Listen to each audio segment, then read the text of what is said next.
Alors on va continuer sur notre lancée par rapport à ce qu'on a commencé à expliquer, enfin ce qu'on a poursuivi dans les semaines qui ont précédé, pardon.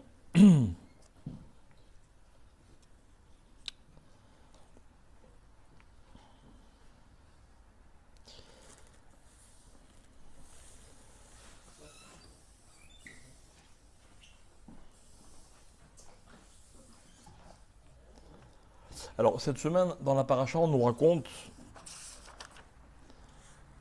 la situation tendue entre Yaakov et Esav. Yaakov qui arrive vers Israël, Esav, qu'il y a une guerre inévitable qui va éclater. Yaakov envoie des cadeaux, il envoie aussi un message à Esav, on va l'expliquer dans un instant.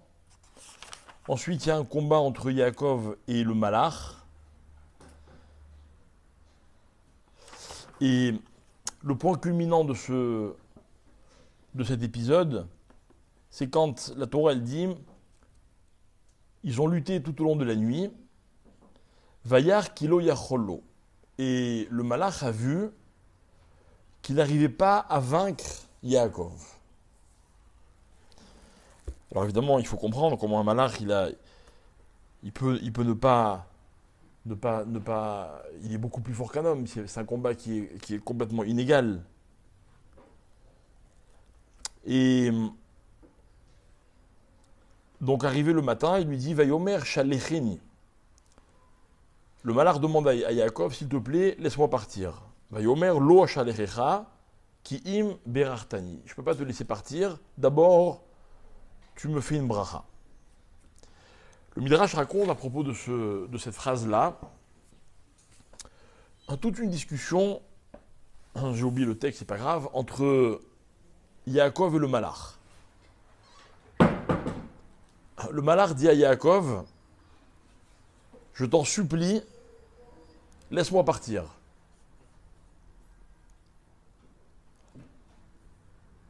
Et le Malach lui dit non, Yaakov lui dit, je ne peux pas te laisser partir. Yaakov est déterminé, il ne veut pas laisser partir le Malach.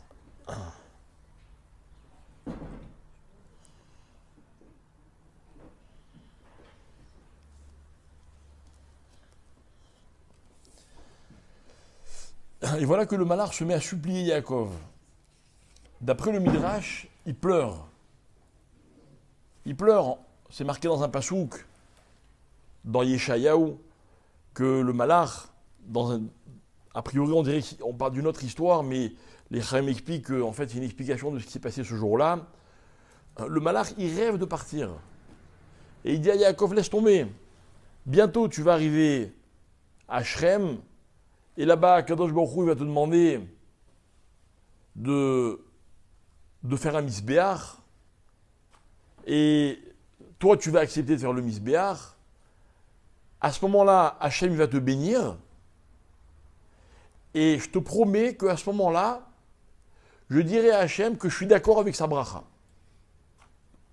Et Yaakov il dit non, je veux que tu me bénisses maintenant. Je ne comprends pas du tout cette discussion.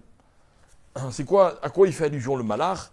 On voit qu'un peu plus tard dans la Torah, en effet, Yaakov il arrive à Shrem, et là-bas on raconte que Yaakov dit à Hachem, maintenant je vais te payer ce que je te dois. Il y a marqué là-bas, Vayomer Yaakov el beto vel kol asherimo asiru et Eloé amechar asher betochechem. Il y a un moussag, un concept qu'on appelle biur avodazara, se débarrasser de l'avodazara. C'est un thème. Venakuma vena ali Bet-El, on va aller à Bet-El, ve'esesha misbeach. Et là-bas, je vais faire un misbeach. Pourquoi? La el aoneoti beyom tsarati. Je vais faire un misbeach pour ce Dieu qui m'a répondu le jour de ma détresse, quand je l'ai supplié. Vayehi, il m'a dit, derer hacher alarti. Il était avec moi dans le chemin que j'ai parcouru. Et en fait, Yaakov, il fait allusion au début de la paracha de la semaine dernière, où Yaakov, quand il se réveille de son rêve, il dit Im, Elohim, il m'a dit, si Akadosh Baruch Hu est avec moi, et que il me donne à manger, etc., etc., alors, Veaya Hashem li le Elohim. Alors Hashem sera mon Dieu. Et à la fin de l'histoire, donc imaginez un peu, on est plus de 20 ans après, Yaakov revient, il a déjà 11 garçons, il a ses femmes, il a vaincu la ville de Shrem, il y a eu la fameuse histoire de Shrem, etc. Et là, Yaakov, il dit, je vais enfin faire un korban à Hachem pour le remercier parce qu'il m'a protégé. Et Hachem est très sensible. Pourquoi? Parce que qu'est-ce qui se passe juste après? Vayira Elohim el Yaakov, il est apparu à Yaakov, Vayevarech oto, et il a béni. Vayomer Elohim Shimcha Yaakov, lo ikare Shimcha od Yaakov, ki im Israël yeshemecha. Vayikra et shemo Israël. Donc on est bien après l'histoire de l'ange de Esav. Et là, cette fois-ci, c'est Hachem qui appelle Israël, il l'appelle Yaakov. Il appelle Israël, pardon. Yaakov, il l'appelle Israël. Donc je reviens au Malach. Le Malach, il dit à Yaakov, laisse-moi partir. Si tu me laisses partir, quand Hachem te bénira, là-bas à Bethel, je lui dirai que je suis d'accord. Vous y croyez, vous, un truc pareil? Genre, si tu me laisses pas partir, quoi? Vous êtes réveillé ou vous dormez? Hein? Je dirais que je suis pas d'accord. Je dirais que je suis pas d'accord, je m'opposerai. Si tu me laisses partir, je dirais que je suis d'accord. Et Yaakov, qu'est-ce qu'il répond? Je cède pas aux pressions. Pas d'ultimatum avec moi. D'accord? Je te laisse pas partir. Alors, le Malach, il bénit Yaakov et il appelle Israël. Très bien. Mais en fait, si vous lisez bien la paracha, celle de cette semaine, celle de la semaine dernière, celle de la semaine prochaine, Yaakov, il a que des galères. Que des galères. Je vous raconte la vie d'il y a comment 5 minutes, je vous fais pleurer. Non mais c'est vrai. La lutte avec Esav, il veut la Bechora, etc. Il la prend, enfin l'autre il la lui donne. Après il y a les brachot, il faut qu'il se batte pour avoir les brachot. Une fois qu'il a les brachot, il faut qu'il se sauve. Il arrive chez Lavan, on lui promet une femme, on en donne une autre. Après il va bon partir, il dit donne-moi mon salaire, l'autre il essaie de le voler. Yaakov est obligé de se sauver. Après il dit personne n'a volé tes statues, celui qui les a volés mourra, manque de bol, la femme qu'il aime, c'est elle qui les a volés. Après, il va se battre contre le Malach de Esav, il a très peur de la réaction de Esav. Après, il a l'histoire de Shechem, il essaie de pactiser avec eux, ses enfants, ils font presque une guerre. D'accord? Et après tout ça, va Yeshev Yaakov, semaine prochaine, alors Rashi dit, Takfo, Alav Rogzo Shel Yosef. Il a cru qu'il allait pouvoir dorénavant se reposer. Ah oui, j'ai oublié, entre-temps, Rachel est morte. Et après, il y a l'histoire de Yosef qui est détesté par ses frères et qui est vendu aux Égyptiens. Et il ne va pas le voir pendant 22 ans. Et après, on veut l'enlever aussi à Binyamin, etc., etc. La Torah va nous raconter, dans la paracha de Miket, il arrive, il est tellement KO que Paro lui dit, mais dis-moi, quel âge tu as, toi? Bien. Alors ma question, elle est claire. J'ai une question à poser, et puis après j'en ai plein d'autres petites. Ma question, c'est pourquoi Yaakov il doit tellement galérer? C'est vrai, le pauvre.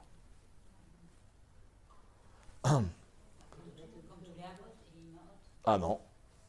Abraham, il n'a pas galéré autant que Yaakov. Même Abraham qui a été éprouvé 10 fois, pas autant que Yaakov. Hein? Et alors? Plus on a marqué, plus on doit galérer. Moi, si vous me dites ça, tout de suite, je choisis ma voie. Hein. C'est vrai, quoi. Il est médagdek, je suis d'accord, mais ce n'est pas une fatalité que les stadikim, ils doivent souffrir.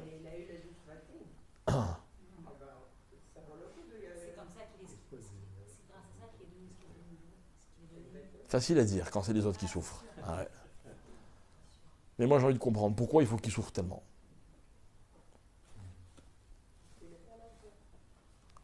Ah, d'accord. Allez, merci, au revoir. Si ça vous va comme réponse. Maintenant, dans le fonctionnement de Yaakov, il y a aussi d'autres questions. On va aussi faire comme ça une rétrospective pour essayer à chaque fois de comprendre, de mettre en avant le point qui va nous permettre de comprendre Yaakov. Yaakov, c'est pas le Béchor.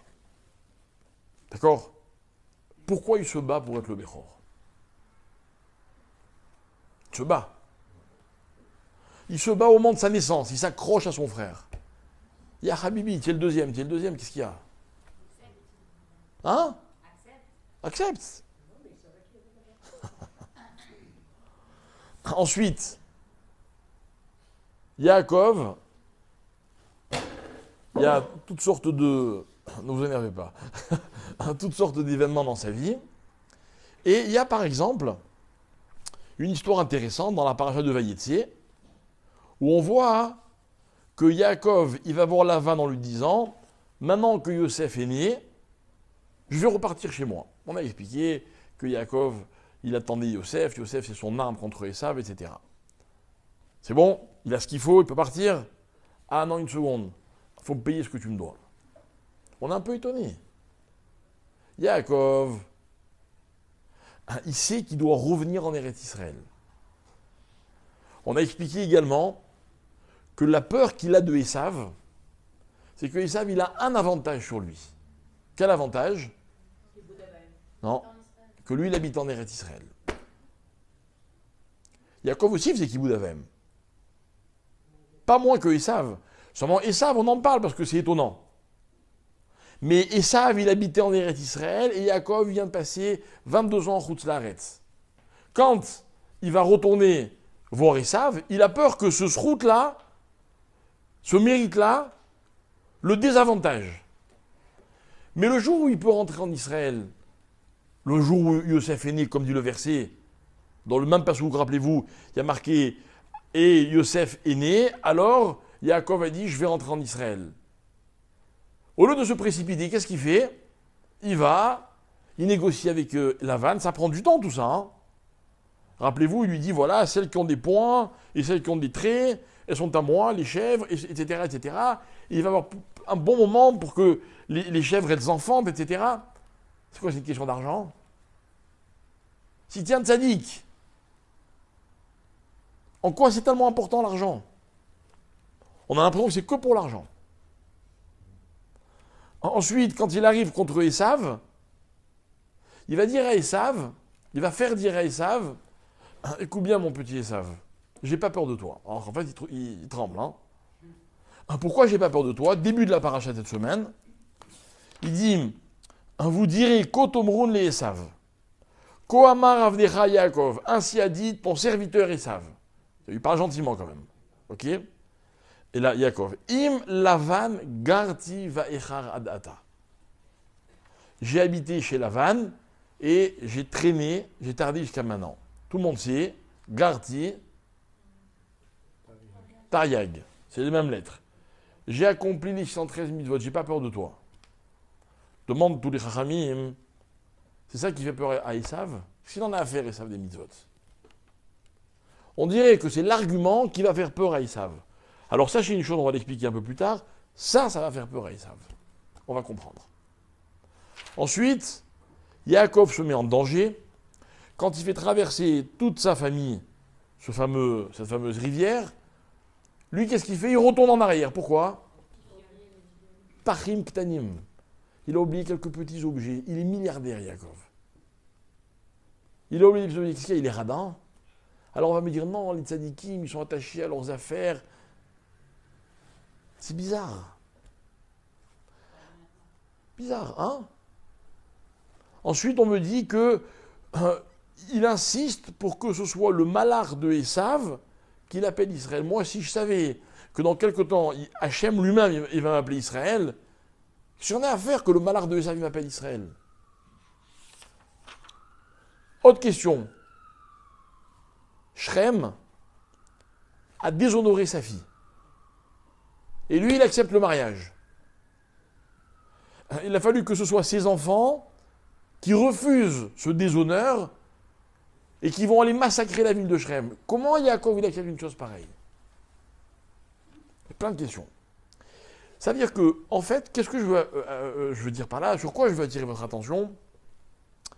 C'est que Yaakov, on ne sait pas très bien si c'est un énorme tzaddik, ou alors s'il fonctionne comme n'importe qui. Tient à ses affaires, il veut toucher son salaire, vous voyez, il veut être le premier. Évidemment que c'est pas ça. Donc en fait, on va expliquer pourquoi toutes ces attitudes, en fait, de la part de Yaakov, elles ne sont pas de la petitesse, mais elles sont toute une façon de voir les choses qui fait de Yaakov le personnage qu'il est devenu.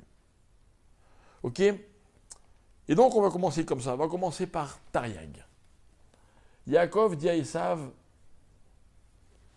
tu veux t'attaquer à moi? Sache que j'ai rien lâché des 613 mitzvot. Or vous savez très bien qu'à ce moment-là de l'histoire, on n'a pas encore reçu la Torah. C'est-à-dire que Yaakov, il a fait plus que ce qu'on lui demande. Et nos maîtres disent comme ça. Vous savez pourquoi il a dit ça à Esav? Parce que Esav, ça lui a fait très peur. Et pourquoi Esav, ça lui a fait très peur? On a expliqué dans notre cours de hier après-midi que au moment de la bracha, Yitzhak, il ne sait pas si celui qui vient à lui, il ne sait pas tout à fait si c'est Yaakov ou Esav. Alors il lui dit approche, il le touche, et qu'est-ce qu'il dit? Akol kol Yaakov va aider Esav. On pourrait croire, c'est une des explications, qu'à ce moment-là, Yaakov il exprime un trouble. Il dit je ne comprends pas, ce que j'entends ne correspond pas à ce que je touche.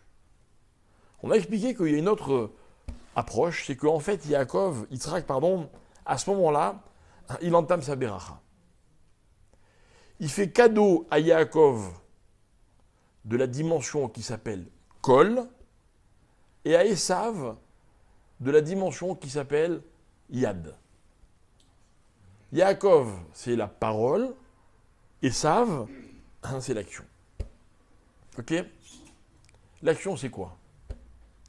Venant de la part de Yitzhak, qu'est-ce que représente cette dimension qui s'appelle Yadaïm?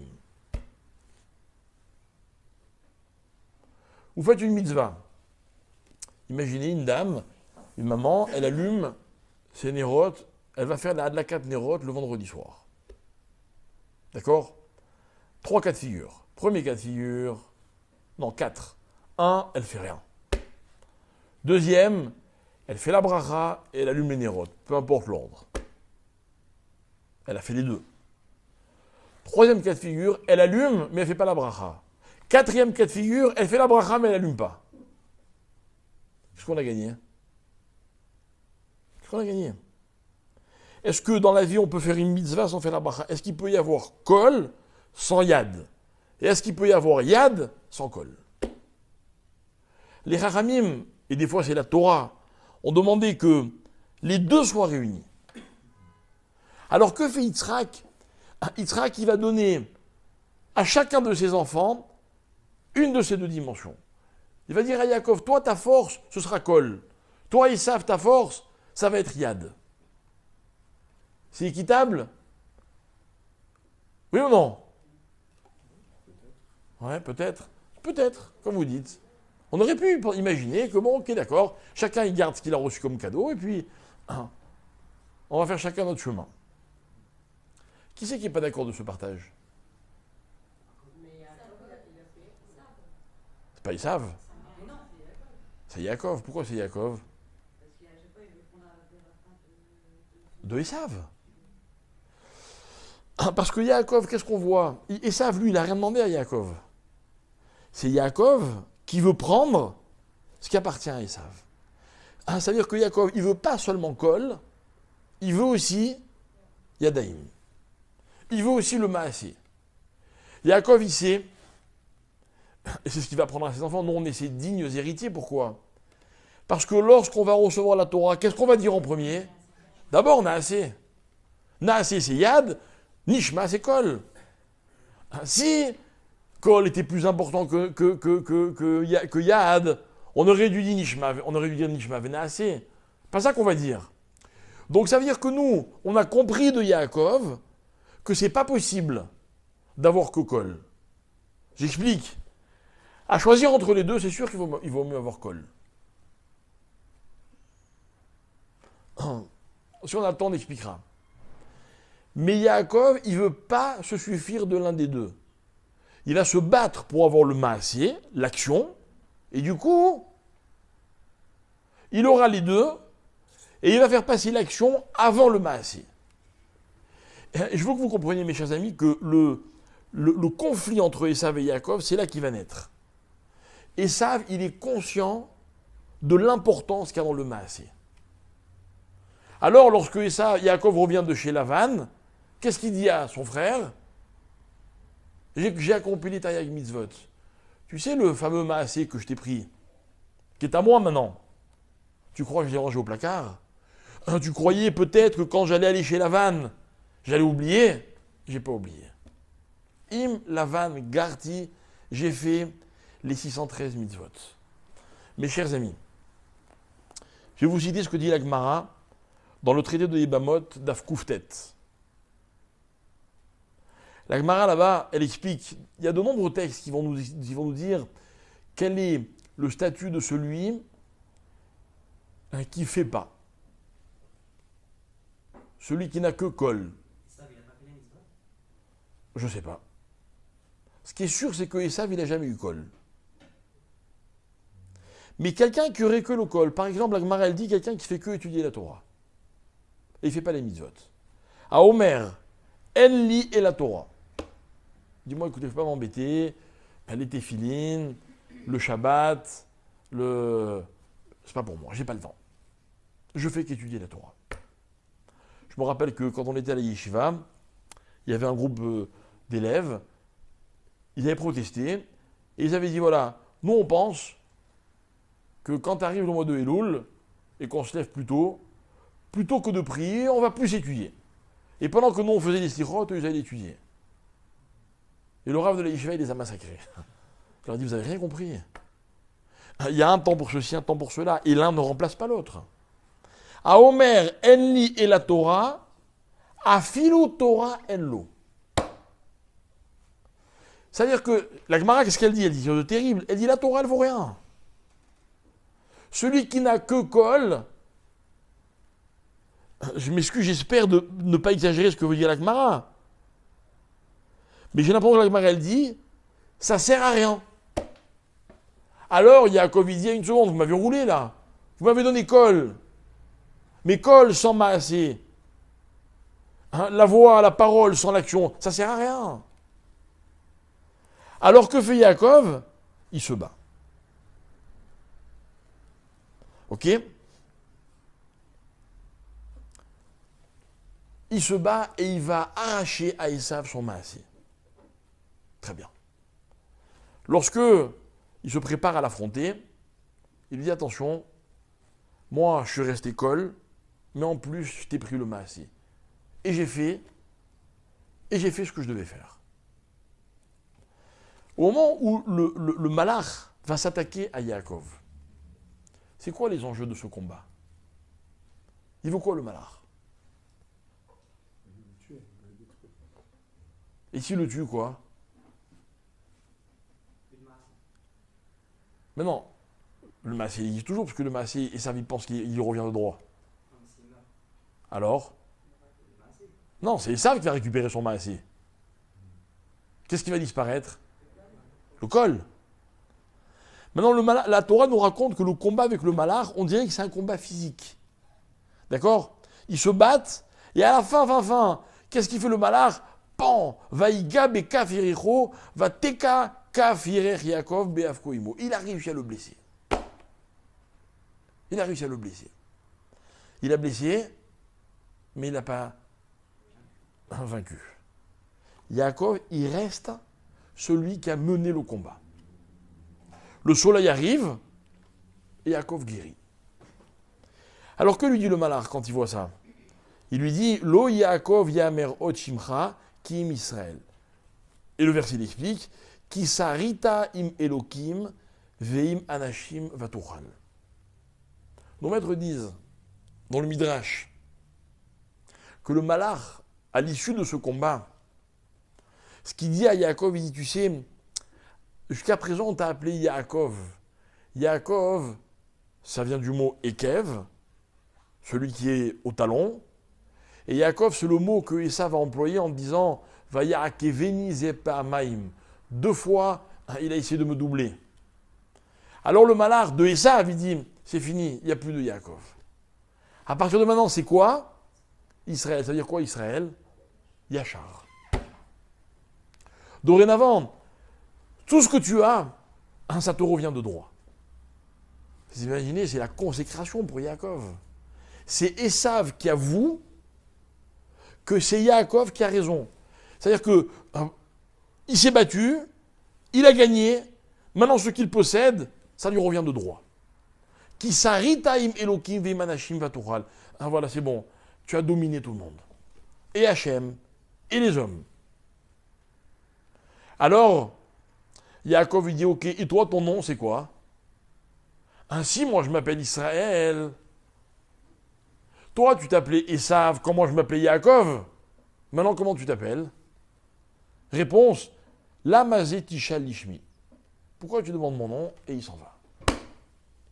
Comment il s'appelle? Hein? Non, comment il s'appelle? Racontez-moi, je viens de vous raconter une histoire. Ok? Maintenant, interrogation sur l'histoire. Comment il s'appelle le malach? On ne sait pas. On n'a pas donné son nom. Hein? Mais non. Mais vous m'écoutez ou pas? Voilà. Il s'appelle Lamazé Tisha Lishmi. Quoi? Ah, tu croyais que c'était une histoire pour les enfants?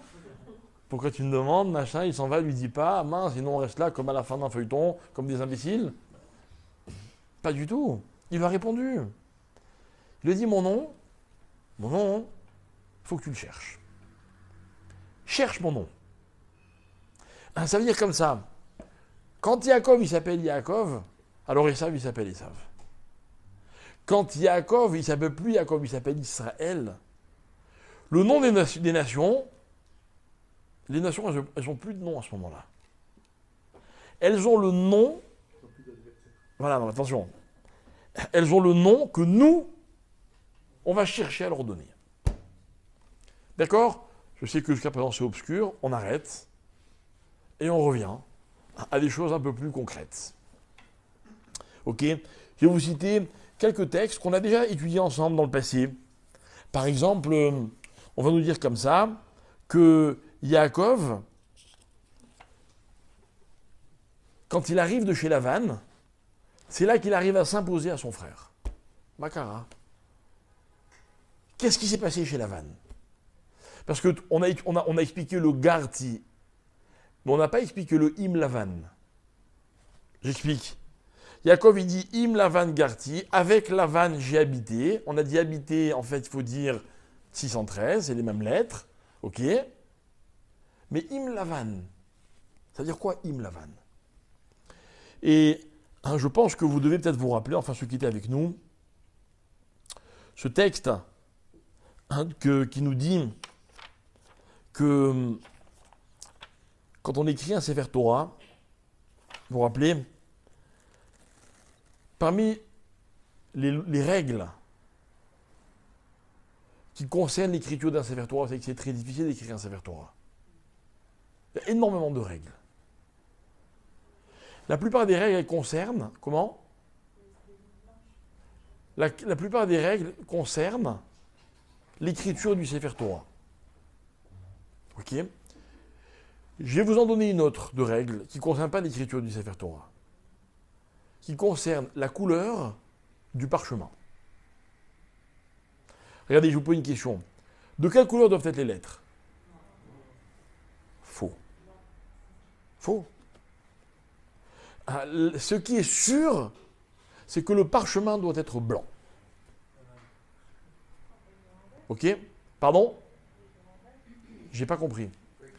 Peut-être. C'est une question que le Chachamim se pose. Ok? Maintenant. moi, ce n'est pas du noir que je voudrais vous parler, c'est du blanc. Parce que ce que je veux que vous compreniez, c'est qu'un Sefer Torah, la plupart des Sefer Torah, ou plutôt, ils sont tous écrits en noir. Ça veut dire qu'un Sefer Torah, c'est un côté noir et un côté blanc. Et il faut savoir une chose, c'est que le côté noir n'est pas forcément plus important que le côté blanc. J'explique ce que je veux dire. Quand vous écrivez noir sur blanc, genre de la façon la plus claire possible, c'est clair grâce à quoi? Grâce au blanc ou grâce au noir? C'est-à-dire?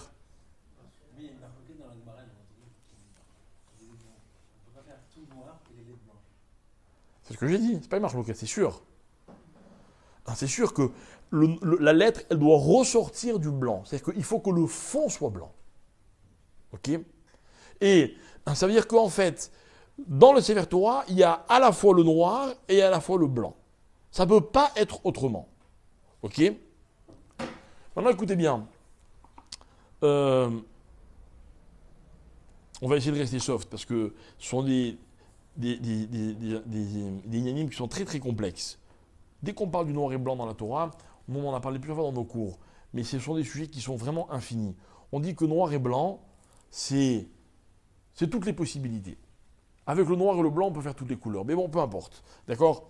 Maintenant, Yaakov, il passe de nombreuses années chez Lavan. Ok? Est-ce que Yaakov il est devenu Lavan? Il est devenu quoi? Shachor. Eh ouais. Pardon? Lavan n'a jamais été Lavan non plus que l'extérieur. En tout cas, il s'appelle Lavan. Quoi que de nom. Le nom, dans la Torah, c'est la mahout d'une chose. Si Esav, il s'appelle Esav, c'est Milachon Assia. Si Yaakov, il s'appelle Yaakov, c'est Milachon Ekev. Quoi, c'est juste comme ça? Non. Le nom, c'est la mahout, c'est la dimension de la chose elle-même. Le nom, c'est le meilleur indice de ce qu'on désigne. Alors, Lavan, c'est quoi? Évidemment, si pour vous, Lavan, c'est la pureté, et vous imaginez tout de suite la robe blanche sous la roupa, je suis d'accord, Lavan n'était pas très Lavan. Mais Lavan, c'est pas ça. Lavan, c'est un fond. Or, un fond, c'est pas une couleur. Un fond, il va déterminer ce que va apparaître sur lui. D'accord? Ça veut dire qu'en fait, le Lavan, le pauvre, il est constamment dépendant des autres. Le Lavan, lui, il n'est pas défini. Mais par contre, si ce qui est écrit sur lui est complètement shachor, alors comme tu disais, on arrive au contraste le plus parfait, alors, grâce à lui, les choses elles sont vraiment claires. Un Sefer Torah, c'est c'est shachor, al-gabé Lavan. Voilà comment il faut écrire un Sefer Torah. Mais on n'écrit pas un Sefer Torah avec de l'encre verte. On l'écrit avec de l'encre noire parce que le parchemin il est blanc. Vous avez compris? C'est de l'autre côté qu'on y arrive. Donc la Torah nous raconte que Yaakov, il sort de chez Lavan. Et les Rachamim, ils nous racontent la chose suivante. Ils disent comme ça, comme ça il dit le Gaon de Vilna, que Yaakov,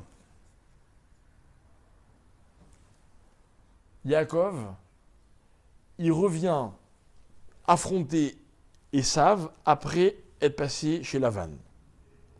Le peuple juif reçoit la Torah après être passé chez Mitzraïm. Et on va faire un parallèle entre les deux. Et on va parler très brièvement de ce fameux sujet qui s'appelle le Chomer et la Tsura. Le Chomer, vulgairement traduit, c'est la matière. Et la Tsura, c'est la dimension que l'on donne à la matière. Il n'y a pas de Tsura sans Chomer, Mais le chomer tout seul n'a absolument aucune valeur. Moi, par exemple, je ne sais pas dessiner ou peindre. Vous me donnez la plus belle toile, le plus beau pinceau et les plus belles peintures, je ne peux rien faire. Vous voulez donner à un artiste, un peintre, il vous fait quelque chose de magnifique. Ok ? J'étais dans un mariage il n'y a pas longtemps, il y avait un peintre, un monsieur, il s'amusait.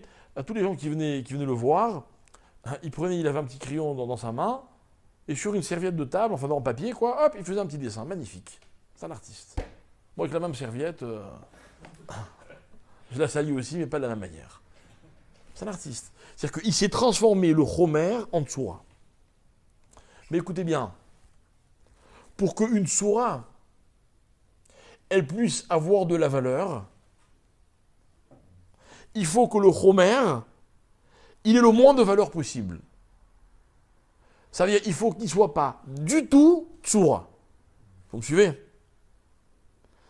Si je suis ébéniste et que je veux faire un meuble, ne me dis pas, tiens voilà, il y a du bois là, fais-moi une table. Mais non, ton bois il a déjà une forme, c'est un banc. Je peux te faire une table, mais elle va avoir une forme de banc, quoi. Mais si vous me donnez un tronc d'arbre, c'est de la matière brute, que du chomer, alors je peux vous faire une très belle table. Vous comprenez la règle, elle est très simple. Plus une chose est chomer, et plus on peut la transformer en tsoura. Donc ça veut dire que les plus belles tsoura vont provenir des plus basiques chomer. Or, il n'y a pas plus basique dans le chomer que ce qui s'appelle la vanne. La vanne, c'est quoi ? La vanne, c'est une matière qui n'est rien. Par définition, puisqu'il s'agit d'une couleur, alors en tant que couleur, ce n'est pas une couleur.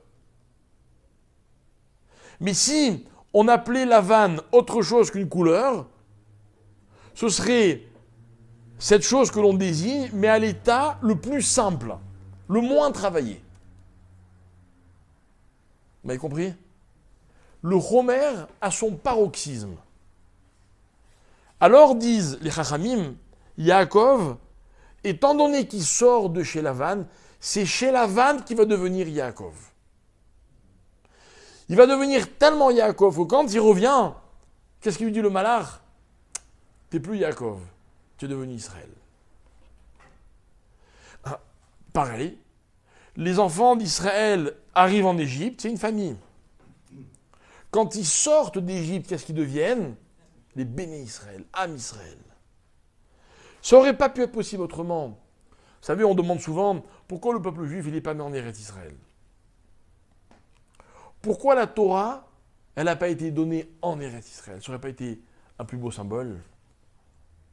Et en fait, si la Torah, c'est la Tsoura absolue, il faut que Dafka, elle soit donnée dans le désert.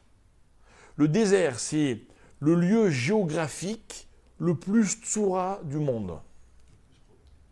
Le plus chomer, merci. L'Égypte, c'est le peuple le plus chomer. Et Lavan, c'est le personnage le plus chomer. Alors Yaakov, il devient un personnage qu'au début on est dans les individus, chez Lavan. Le peuple, il devient peuple d'Israël chez Mitzraïm.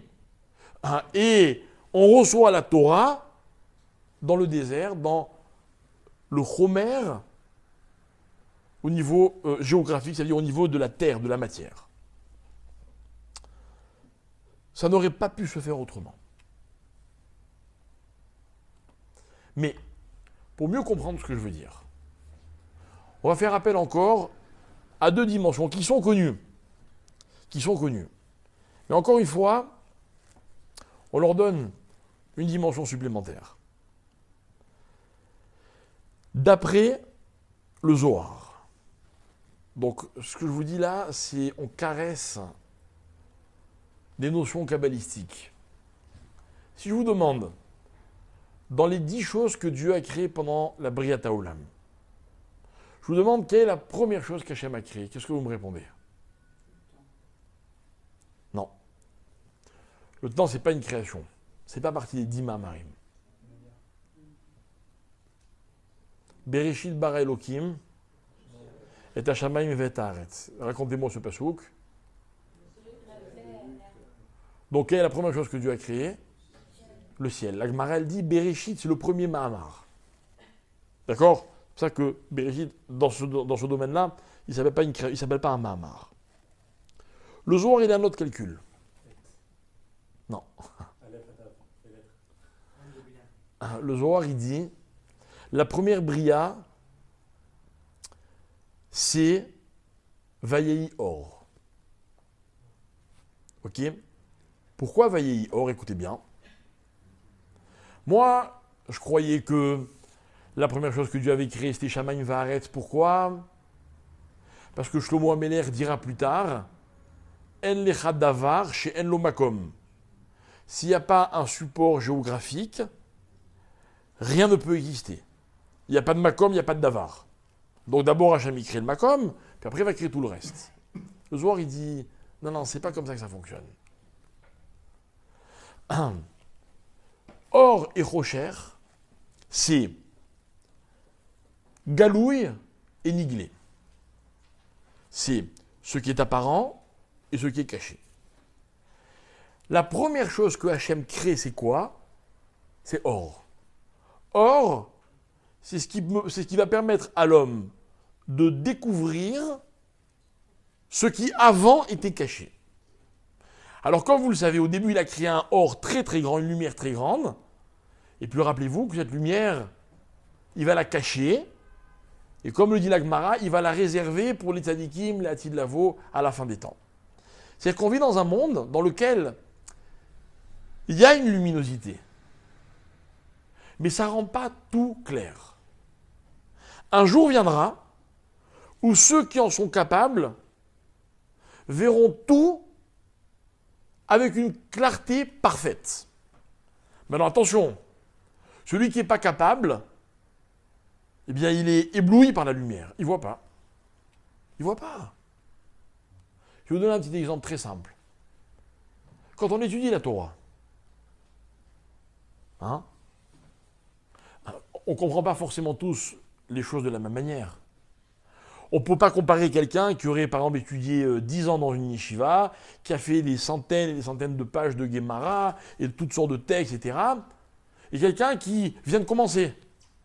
Maintenant, les deux, ils entendent le même cours. Ils ne comprennent pas la même chose. Et c'est très amusant de voir, amusant, c'est un mot emprunté, de constater que des fois, il y a des gens qui pensent avoir compris et qui vont, par exemple, se permettre de discuter, vous voyez, je ne suis pas d'accord. Qui vont émettre une opinion, alors que d'autres savent que, comme ils n'ont pas les bases, c'est pas possible qu'ils aient tout compris. Vous savez comment ça s'appelle sans langage talmudique? Ça s'appelle être ébloui par la lumière. Moi, je vais vous dire quelque chose. Moi, j'ai eu plusieurs rabbinim dans ma vie, dans mes années de yeshiva, et il y a un rav dont je me rappelle, il nous disait souvent, regarde, laisse tomber ta question, elle n'a pas lieu d'être posée. Maintenant, on ne pouvait pas dire ça à un débutant, parce que le débutant, il ne comprend pas. Il me dit, attends, tu n'as pas de réponse, c'est pour ça que tu me dis ça. Mais quand quelqu'un, il a déjà un certain niveau, et qu'on vous dit, écoute, fais-moi confiance, ta question, elle n'est pas bonne. Des fois, un jour, des années après, on comprend que la question, elle n'est pas du tout à propos. C'est ce que j'appelle le fait d'être ébloui. Ébloui, c'est celui qui voit la lumière, qui croit que ça l'éclaire, mais en fait, l'ébloui, avec la lumière, il voit encore moins que quand il est dans l'obscurité. Il est perdu, mais il ne le sait pas. Au moment de la Briat Haolam, Akadosh Baruch Hu, qu'est-ce qu'il fait? Dit le Zohar. Il commence par créer la lumière. Il dévoile les choses. Mais les hommes sont éblouis. Alors qu'est-ce qu'il fait? Tout de suite. Hop, il tempère avec Rocher. Et le monde, c'est quoi? C'est un coup or, un coup Rocher. Lumière, obscurité. Les hommes, ils vont arriver plus tard. Mais depuis le début de la Torah, tout est une question de perception humaine. La Torah, elle ne se fatigue pas pendant les 6 premiers jours à nous raconter des histoires que personne ne peut comprendre. Elle raconte ce que les hommes comprendront un jour. Donc, elle me parle de Or et de Rocher. Et une fois que Or et Rocher existent, dit le Zohar, maintenant on peut continuer, on peut commencer la création du monde. Alors, dans l'ordre, Dieu va créer la deuxième création, la troisième, la quatrième, et ainsi de suite. Quand je lis la Torah, j'ouvre un Sefer, Torah, et le Sefer Torah, c'est du noir sur du blanc. Maintenant, je vous pose une question. Qu'est-ce qui est le plus important, le noir ou le blanc? Et vous allez me dire, c'est le noir que je lis. Et moi, je vais vous dire, non. Le noir, c'est le niglé du galouille qui est le blanc. Le noir, c'est la partie cachée. Je ne veux offenser personne parce que de toute façon, c'est à moi que je parle. Mais je comprends beaucoup mieux la partie du parchemin qui est restée blanche parce qu'il n'y a rien écrit que la partie du parchemin qui est noire sur lesquelles il y a écrit des choses qu'il ne faut surtout pas que j'ai l'impression de comprendre en les lisant. Vous voyez l'idée? Voilà ce que c'est noir et blanc. Voilà ce que c'est Lavan et Yaakov. Et nos maîtres, ils vont nous expliquer que lorsque Yaakov il est prêt à partir de chez Lavan, il dit attends une seconde, je ne peux pas laisser mes affaires chez Lavan. Les affaires de Yaakov, c'est comme les lettres sur le parchemin qui est blanc. Les lettres, c'est le Icar. Mais il n'y a que moi qui peux le comprendre, dit Yaakov. Maintenant, moi, je lis la paracha, je dis, mais Yaakov, vraiment, il est attaché à son argent. Est-ce qu'il est radin? Est-ce qu'il est matérialiste? Mais pas du tout. Parce qu'on pourrait aussi dire que la Torah, elle est matérialiste. Elle va me dire, attention, il faut faire la misère des téphilines, mais pour ça, il faut prendre une vache, il faut lui faire la shrita, il faut lui prendre sa peau, il faut lui prendre ses nerfs. Là, évidemment, les téphilines, c'est une vache, quoi. C'est un morceau de vache. Vous voyez, ça, c'est celui qui croit que Yaakov, son problème, c'est un problème matériel. C'est le côté niglé des choses. C'est le côté caché des choses. Qu'est-ce que c'est que le côté galouille? Le côté galouille, c'est le petit morceau de cuir que je mets sur mon bras ou sur ma tête. Le côté galouille, c'est, mesdames, quand vous allumez les bougies, ça va être l'huile ou la bougie que vous allumez, l'allumette. Mais ce que vous faites, c'est beaucoup plus que juste allumer une lumière. Parce que vous savez, nous, des lumières, on en allume toute la journée. Toute la journée, on allume des lumières. Et je ne vous raconte pas le soir, encore plus. Mais rien à voir avec la mitzvah. Et en fait, dans chaque mitzvah, si vous m'avez bien suivi, il y a un côté niglé et un côté nistar. Il y a le côté visible, découvert, que tout le monde voit. Mais le côté découvert, c'est rien. Le côté découvert, c'est le blanc qui fait le tour des lettres. C'est sûr que sans le tour, la lettre, elle ne vaut rien. C'est-à-dire que s'il n'y avait pas de blanc autour de chaque lettre, les lettres ne seraient que des taches d'encre. Simplement, le blanc, il a une forme très particulière qui crée le périmètre de la lettre qui lui donne sa signification. Mais malgré tout, la signification d'une lettre, c'est beaucoup plus que ce que le blanc laisse apparaître comme forme noire. J'espère que vous m'avez suivi. C'est pas très compliqué. C'est les lois du contraste, mais avec un niveau un peu plus élevé que ce qu'on aurait pu croire. Et en fait, nos maîtres vont dire que Yaakov Avinu, quand il arrive chez Lavan, il voit les paysans qui sont agglutinés autour du puits, et il leur dit « Ayedatem et Lavan ». Vous connaissez Lavan? Et ils disent « Oui, bien sûr, on le connaît ». Et en fait, le Harizal, il rentre dans... On va essayer encore une fois de caresser à peine.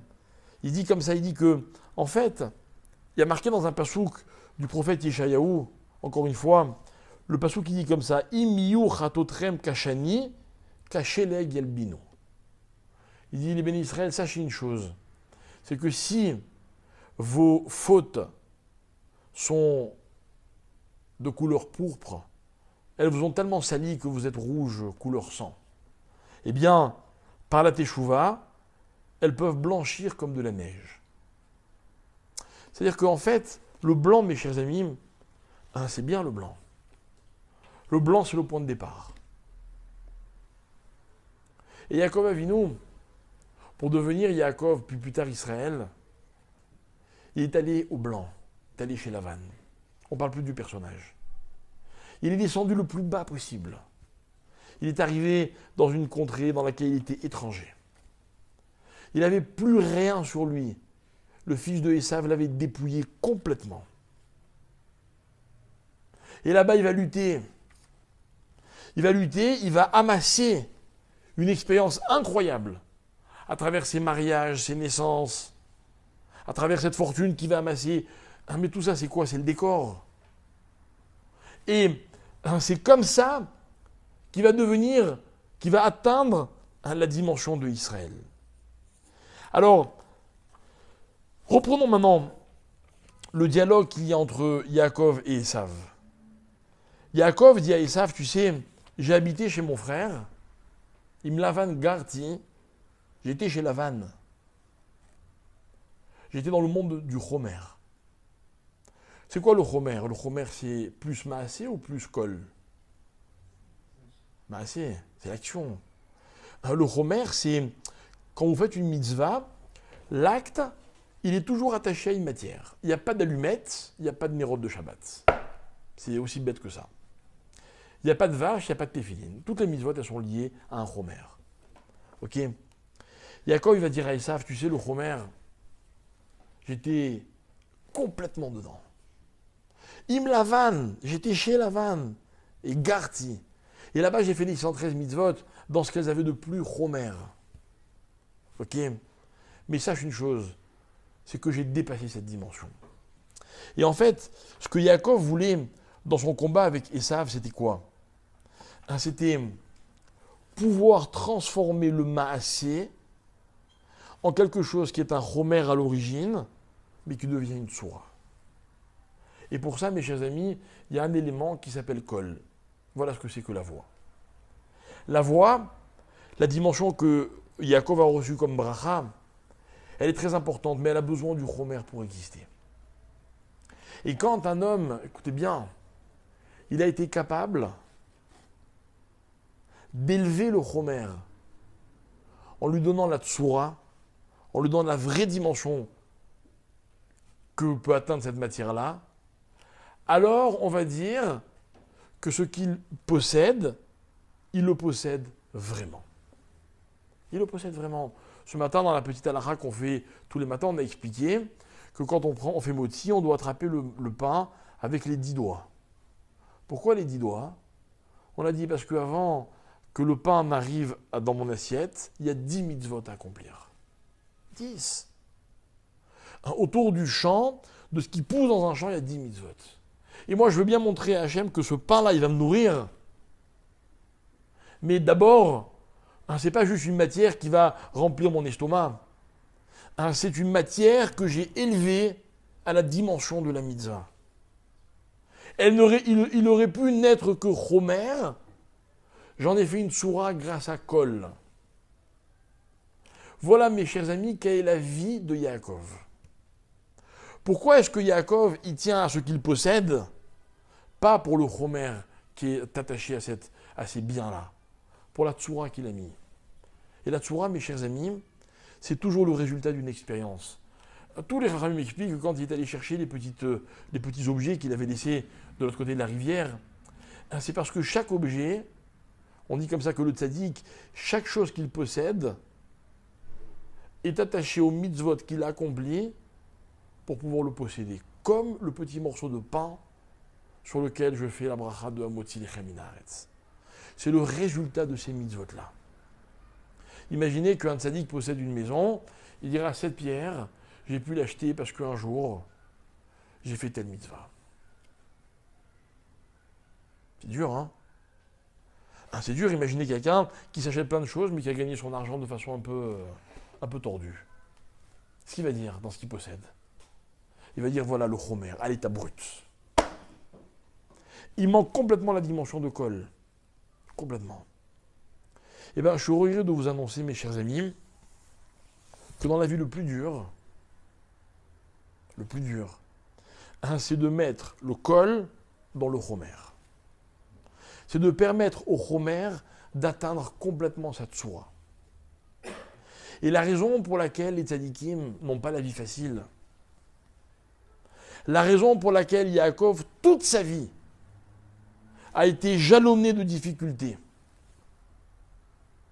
c'était pour que on sache bien que tout ce que Yaakov a possédé dans sa vie, il a mérité, du début jusqu'à la fin. Et on m'avait dit tout à l'heure, mais Yaakov, c'est normal, c'est le père des 12 tribus, c'est vrai. Vous savez quoi? Si vous voulez, je vous raconte toute la vie de Yaakov, mais complètement différemment. Et je vous dis tout le bonheur qu'a été la vie de Yaakov. Franchement, il a été gâté par la vie. Il a une mère qu'il adore. Déjà, ça vaut tout, ça. Ok? Son père, il lui fait des brachot extraordinaires. Il arrive pour épouser une femme, il en prend 4. Il a 12 enfants. Et chaque enfant, c'est une tribu d'Israël.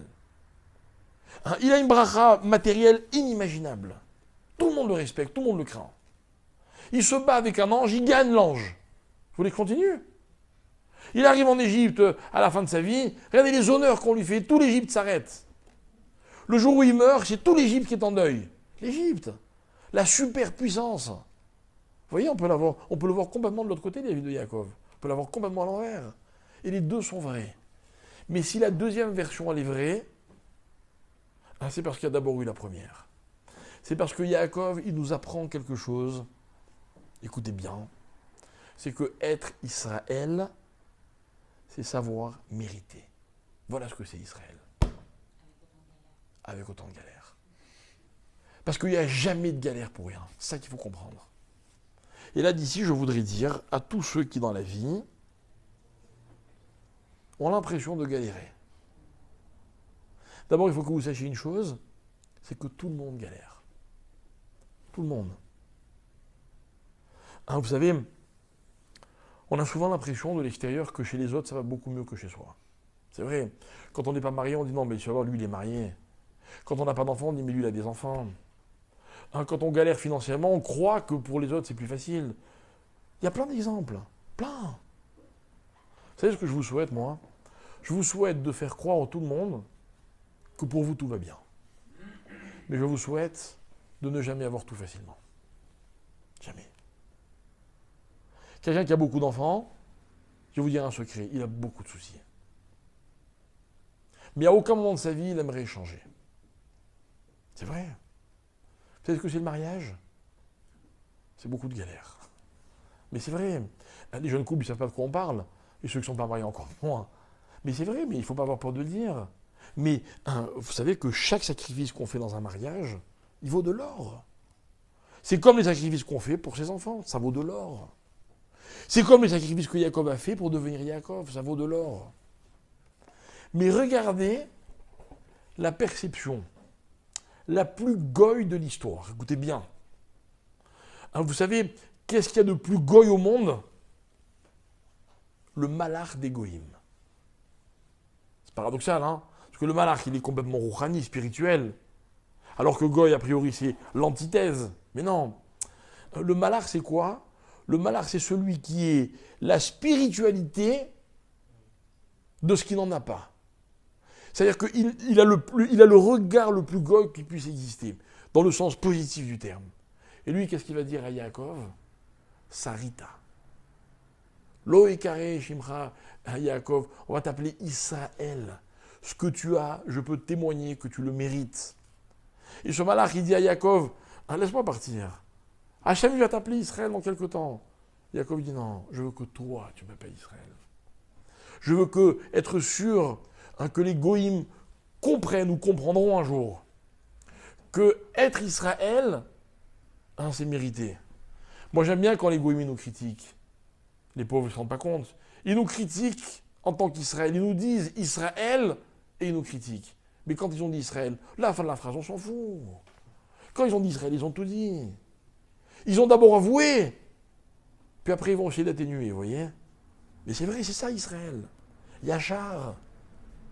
Yachar. Dans la vie, mes chers amis, sachez une chose, c'est qu'il n'y a pas plus tortueux que Yachar. On possède de façon Yachar ce qu'on a eu du mal à acquérir.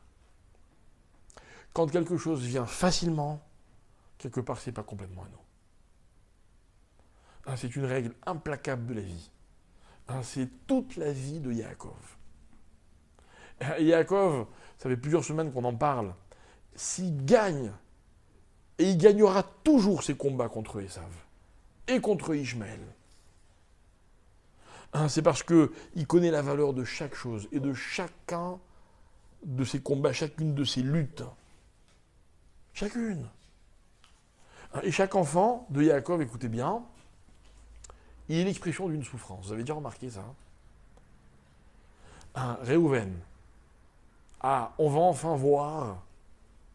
Non, Hachem a vu ma souffrance, dit Léa. Shimon, Hachem a entendu ma souffrance. Lévi, ah, enfin mon mari, il va m'accompagner, et ainsi de suite. Binyamin, elle l'appelle Ben-Oni, mais là elle est allée trop loin, dit Yaakov. Non, on va l'appeler Binyamin. Mais c'est le fils de la souffrance. Yosef, Asaph, Hachem et Trerpati, enfin, j'ai plus honte. C'est que des souffrances. C'est fou. Hein, c'est fou. Vous savez que nous, les Juifs, on a aussi comme ça un côté un peu parano. C'est vrai. Et en même temps, on est le peuple, sans aucun doute, le plus optimiste du monde. On a toujours cru à des choses qui étaient invraisemblables. Mais c'est pas qu'il faut bien, c'est pas il faut.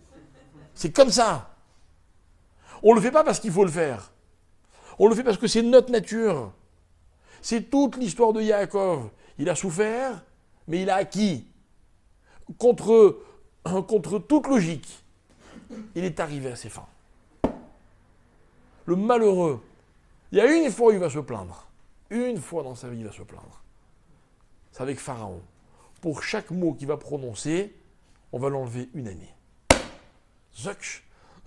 Après tout ça, il n'y a pas le droit de se plaindre, même pas une fois. Non, tu n'as pas le droit de te plaindre. Presque à tout gâcher, tu vois.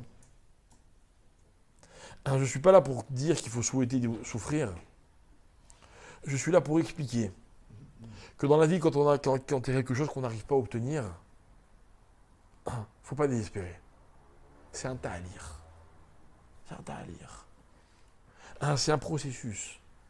Un processus, c'est que, imaginez quelqu'un qui veut se payer quelque chose qui coûte beaucoup d'argent, il va travailler. Il va travailler 1 an, 2 ans, 3 ans, il va falloir qu'il travaille pendant 5 ans pour l'acquérir. Pendant 5 ans, il n'a pas souffert. Il a galéré. Mais chaque investissement, chaque effort valait la peine. Vous savez d'où je sais ça? Je le sais de Yaakov. Parce que Yaakov, il est fou amoureux d'une petite jeune fille. Et il va demander à son père, tu peux me la donner? Et son père lui dit, ouais, pour 3 fois rien. Travaille 7 ans, je te la donne.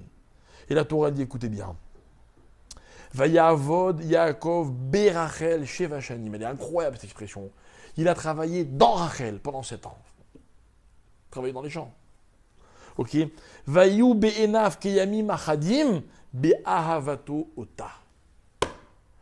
Il lui paraissait comme un seul jour.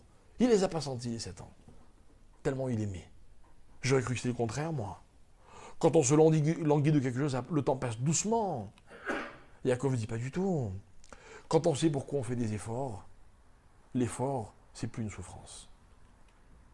Donc si vous et moi, quand on lit l'histoire de Yaakov, on a des fois l'impression qu'elle est difficile, je vous rassure, pour Yaakov, elle n'était pas difficile. Pour Yaakov, il y avait une autre perception, elle valait la peine. Mais comme elle valait la peine, tout ce pourquoi il s'est battu avait de la valeur. Ses femmes, c'est une évidence. Ses enfants, c'est une évidence. Sa dimension spirituelle, c'est une évidence. Mais même les petits objets qu'il avait oubliés, il est retourné les chercher. Parce qu'il a souffert pour les avoir. Pardon, il a fait des efforts. Et quand dans la vie on fait des efforts, eh bien ce que l'on gagne, ce que l'on obtient, ça a une vraie valeur. Donc ne désespérez jamais. Mais à une condition, n'arrêtez jamais de faire des efforts. Et ce que vous finirez par obtenir, parce que vous l'obtiendrez, vous en connaîtrez véritablement la valeur. Voilà.